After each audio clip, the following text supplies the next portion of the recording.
ఇక ఈ సంవత్సరం తులారాశి చిత్తా 3, 4 పాదములు, స్వాతి 4 పాదములు, విశాఖ 1, 2, 3 పాదములు, ఆదాయం 5, వ్యయం 14, రాజ్యభూజ్యం 6, అవమానం 3. ఇది తులారాశి. తులారాశి వారికి ఈ సంవత్సరము చక్కగా అద్భుతమైనటువంటి రోజు. ఇంకొకటి కూడా చెప్పుకోవాలి కాబట్టి, ఉగాది కాబట్టి రాజు గురించి మాట్లాడుకోవాలి. మన రాష్ట్రానికి రాజు రేవంత్ రెడ్డి గారు కాబట్టి రేవంత్ రెడ్డి గారి యొక్క రాశి చిత్తా నక్షత్రం, తులారాశి. పంచమాధిపతి, అష్టమాధిపతి భాగ్యంలో బుధుడున్నాడు వారికి. ఆ బుధుడి యొక్క దశ ఇప్పుడు జరగబోతోంది కాబట్టి వారికి బ్రహ్మాండంగా ఈ సంవత్సరం అనుకూలంగా ఉండబోతోంది. కుంభలగ్నంలో పుట్టారు, బలమనేటువంటిది పెరిగింది. కానీ అక్కడక్కడ లగ్నంలో రాహువు యొక్క ప్రభావం ఉండడం చేత 6వ స్థానంలో శని ఉన్నాడు ఈ సంవత్సరం. కాబట్టి 6వ స్థానంలో శని గోచార రీత్యా ఉండటము శత్రువుల మీద జయం సాధించటానికి కాస్త బలమనేటువంటిది ఉన్నది. అయితే కొద్దిగా కూడా నిద్రపోకుండా ఎల్లప్పుడూ అలర్ట్గా, జాగ్రత్తగా, అప్రమత్తతతో ఉంటేనే వారికి జయం అనేటువంటిది అద్భుతంగా ఉంటుంది. భాగ్యంలో నవమంలో గురువు, పంచమంలో రాహువు అప్పుడప్పుడు తలనొప్పులు ఇచ్చినప్పటికీ సమర్థత, దైవ బలము, ఇటు రాశి ప్రకారంగా గోచార బలము, నడుస్తున్నటువంటి దశాబలము, ఇవన్నీ వారికి యోగ్యతనిచ్చి ఈ సంవత్సరం వారికి తిరుగులేని విధంగా వారిని కాపాడుతాయి అని. రాజు బాగుంటే రాష్ట్రం బాగుంటుంది కాబట్టి వారి గురించి 3 విషయాలు చెప్పడం అనేటువంటిది ఇదెందుకో ఇది బాగా స్తుతించారు అని మాత్రం దయచేసి మీడియాలో రాయకండి. పంచాంగం ఇంతకంటే ఎక్కువ చెప్పడం అనేటువంటిది కుదరదు. కారణం ఏమిటంటే ఇక్కడికి వచ్చి 4 మాటలు చెప్పితేనే రాష్ట్రం బాగుంటుంది. కాబట్టి రాజు బాగుండాలి. రాజు గురువయ్యాడు, ఆ గురువు రాష్ట్ర మంత్రివర్గమును కాపాడుగాక. కాబట్టి తులారాశికి ఈ సంవత్సరం తిరుగులేదు. తులారాశి వారు ఎవరైనా సరే అద్భుతంగా ఉండబోతోంది. వారికి పెళ్లిళ్ళు కాని వారికి పెళ్లిళ్ళు అవుతున్నాయి, డబ్బు వస్తుంది, అలాగే ఇండ్లు కొంటారు. అన్నాలుగా గత 4-5 సంవత్సరాలుగా ఏవేవైతే మీకు ఇబ్బందులు పెట్టాయో అవన్నీ తొలగిపోయి కాలు మీద కాలు వేసుకొని ఈ కాలు నాదే, ఈ కాలు నాదే, అన్ని కాళ్ళు నావే అనేవారే తులారాశి వారు. కాబట్టి తులారాశి వారు ఈ సంవత్సరము లక్ష్మీ నరసింహ దర్శనం చేసుకోండి, వారికి బాగుంటుంది. తదుపరి వృశ్చిక రాశి విశాఖ 4వ పాదం, అనురాధ 4 పాదాలు, జ్యేష్ఠ 4 పాదాలు, ఆదాయం 11, వ్యయం 5, రాజ్యభూజ్యం 2, అవమానం 6. వృశ్చిక రాశి వారికి ఈ సంవత్సరము అష్టమ గురువు వ్యతిరేక ఫలితాలు ఇస్తున్నప్పటికీ కూడా తదుపరి జూన్ 1 తరువాత అక్టోబర్ 30 వరకు భాగ్య గురువుగా మంచి ఫలితాలు ఇవ్వబోతున్నాడు. రుణ సమస్యలు తీరిపోతాయి, కొంత సహకారం లభిస్తుంది. మైగ్రెయిన్ పెయిన్ లాంటివి ఎప్పుడూ వెంటబడతాయి. కానీ వీరికి ఈ సంవత్సరం గత సంవత్సరం కంటే మంచి ఫలితాలు అధికంగా కలగబోతున్నాయి. వృశ్చిక రాశి వారు కూడా కచ్చ నిరుత్సాహం తగ్గించుకొని ఉత్సాహాన్ని పెంచుకుంటే సరిపోతుంది. వీరికి వృశ్చిక రాశి వారికి ఈ సంవత్సరము విశేషమైన విష్ణు సహస్రనామ స్తోత్ర పారాయణం రోజు చేయటం మంచిది. తదుపరి ధనుస్సు రాశి మూల 4 పాదాలు, పూర్వాషాఢ 4 పాదాలు, ఉత్తరాషాఢ 1వ పాదం, ఆదాయం 14, వ్యయం 11, రాజ్యభూజ్యం 1, అవమానం 2. ధనుస్సు రాశి వారికి సంవత్సరం అర్ధాష్టమ శని దోషం ఇబ్బంది పెట్టినప్పటికీ కూడా అష్టమంలో గురువు కొంత అక్టోబర్ 30 వరకు శుభ ఫలితాలతో పాటు ఆ తరువాత కూడా కొంత మంచి ఫలితాలు ఇస్తాడు. కాబట్టి గురువు యొక్క అనుగ్రహంతో ధనుస్సు రాశి వారు ఈ సంవత్సరం క్లిష్టమైనటువంటి సమస్యల నుంచి బయటపడతారు. అప్పుడప్పుడు కొన్ని విఘ్నాలు ఉంటాయి వారికి, అవన్నీ కూడా తొలగిపోయే అవకాశం కూడా ఉంది. ప్రమోషన్లు, ఇంక్రిమెంట్లు మొదలైనటువంటివి వీరు సాధించుకునే అవకాశం కూడా ఉంది. కాబట్టి యథావత చూస్తే ధనుస్సు రాశి వారికి ఈ సంవత్సరం కొంత అనుకూలతనే ఉంది, కానీ భయపడాల్సింది లేదు. దత్తాత్రేయ ఆరాధన చేస్తే వీరికి ఇంకా బాగుంటుంది. మకర రాశి ఉత్తరాషాఢ 2, 3, 4 పాదాలు, శ్రవణం 4 పాదాలు, ధనిష్ట 2 పాదాలు, ఆదాయం 2, వ్యయం 8, రాజ్యభూజ్యం 7, అవమానం 2. ఈ సంవత్సరం మకర రాశి వారికి తిరుగులేదు.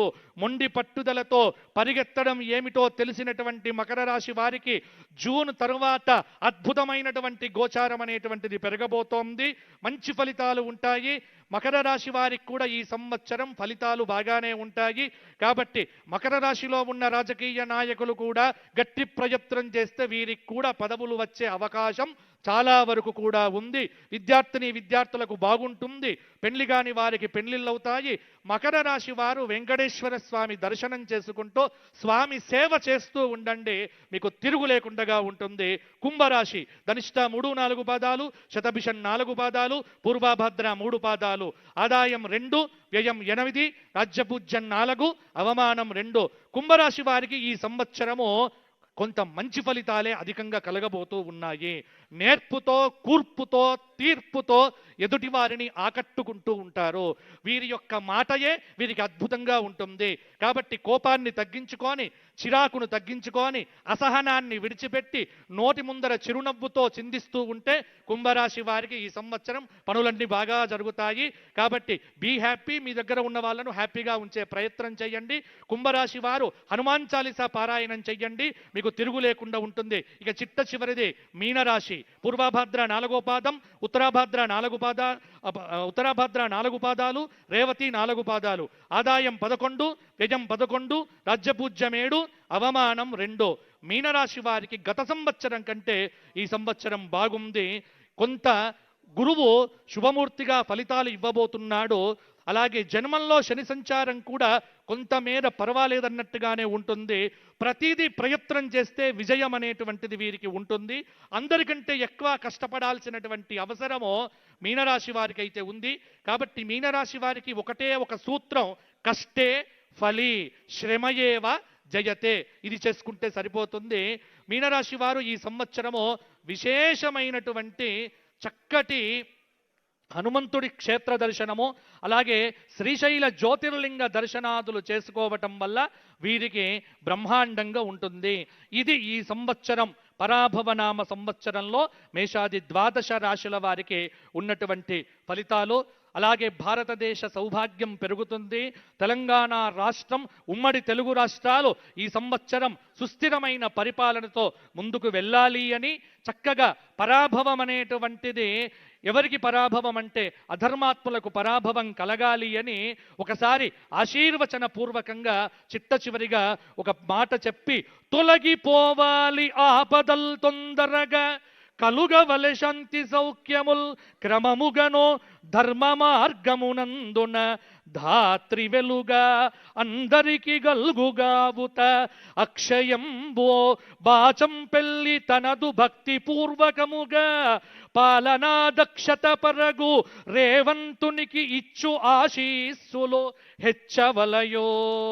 వేములవాడ రాజరాజేశ్వరుడు, కొండగట్టు ఆంజనేయ స్వామి వారు, ధర్మపురి లక్ష్మీ నరసింహుడు, భద్రకాళి వరంగల్ భద్రకాళి, పారుపల్లి క్షేత్ర కాలభైరవుడు, వీరందరూ కూడా అలంపురం జోగులాంబ వేదిక మీద ఉన్నటువంటి వారు అందరికీ, అలాగే మంత్రివర్గంలో ఉన్నటువంటి వారు, అలాగే పోలీసులలో ఉన్నటువంటి వారు, ఉద్యోగంలో ఉన్నటువంటి వారు, ఐఏఎస్ ఆఫీసర్లు అందరికీ, పరివారానికి, కుటుంబాలకు ఆయురారోగ్య భోగ భాగ్యములను ఎల్లప్పుడూ ఇచ్చుగాక, వారందరికీ శుభములో క్షేమములు కలుగుగాక అని ఆశీర్వచనం చేస్తూ నా పంచాంగ పఠనమును నేను విరమిస్తున్నాను. ఈ సమయం ఇచ్చినందుకు మీ అందరికీ కూడా ధన్యవాదములు తెలియచేస్తూ, ఇంకా ఎవరివి మిగతా వారివి చెప్పలేదు అని మాత్రం దయచేసి ఎవ్వరు అనుకోవద్దో.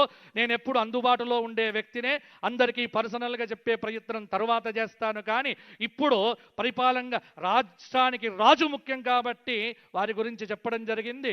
వారు మీరు అందరూ బాగుండాలి, ఇంకా బాగుండాలి అని కోరుకుంటూ స్వస్తి స్వస్తి ప్రజాభ్య పరిపాలయంతాం న్యాయేన మార్గేణ మహిం మహిషాక గోబ్రాహ్మణేభ్యః శుభమస్తు నిత్యం లోకాః సమస్తాః సుఖినో భవంతు. ధర్మస్య విజయోస్తు అధర్మస్య నాశోస్తు ప్రాణిషు సద్భావన అస్తు విశ్వస్య కళ్యాణమస్తు. తెలంగాణ తల్లికి ఎప్పుడు విజయములు కలుగుగాక, ఆ తల్లి మనను ఎప్పుడు కూడా రక్షించుగాక అని ప్రార్థన చేస్తూ జై శ్రీరామ్.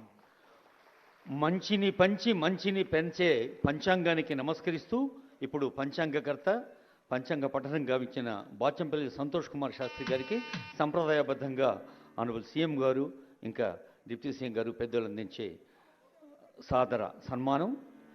ఆ తర్వాత భద్రాచల శ్రీ సీతారామచంద్ర స్వామి దేవస్థానం నుంచి వేయించేశారు ఈఓ కె దామోదరరావు గారు, ఏఈఓ భవానీ రామకృష్ణ గారు, అలాగే వేద పండితులు ఎస్టీజీ అంతర్వేది కృష్ణమాచార్యులు గారు, ఆచార్య పొడిచేటి రామభద్రాచార్యుల వారు. వారిప్పుడు రాముల వారి కళ్యాణ పత్రికను అందజేస్తారు గౌరవనీయులైన ముఖ్యమంత్రి వారి చేతులకు.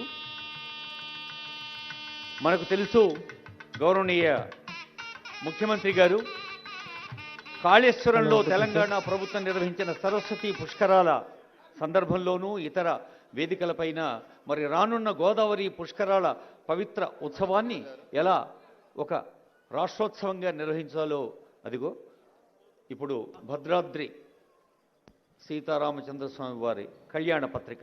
శ్రీరస్తు శుభమస్తు అవిఘ్నమస్తు. శ్రీరామాయ నమః. శ్రీమతే రామానుజాయ నమః. శ్రీరామచంద్రశ్రిత పారిజాతః సమస్త కళ్యాణ గుణాభిరామః సీతాముఖాంభోరుహ చెంచరీకః నిరంతరం మంగళమాతనోతు. శ్రీమన్మహారాజశ్రీ తెలంగాణ రాష్ట్ర ముఖ్యమంత్రి వర్యులు యనుమల రేవంత్ రెడ్డి మహోదయుల సముఖమునకు భద్రాచల శ్రీ సీతారామచంద్ర మహాప్రభువుల వారి తిరుకళ్యాణ మహోత్సవ శుభాహ్వాన పత్రిక.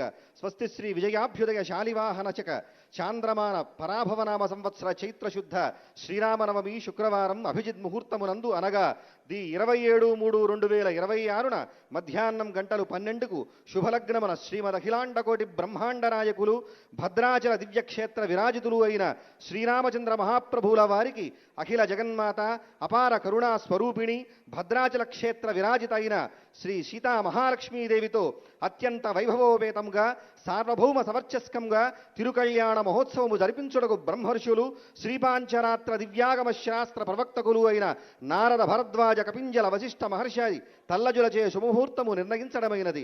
కావున ఏతద్రాజ్య పరిపాలకులైన తాము సకుటుంబ బంధుమిత్ర పరివార సమేతముగా విచ్చేసి శ్రీ సీతారామచంద్రుల తిరుకళ్యాణ మహోత్సవమును సేవించి కళ్యాణ మంగళాక్షతలను శిరస్సున ధరించి శుభ పరంపరలతో విరాజిల్లవలసిందిగా కోరుచు మంగళం మహత్. శ్రీ శ్రీ శ్రీ శ్రీ ఇట్లు శ్రీరామ సేవలో కార్యనిర్వహణాధికారి శ్రీ సీతా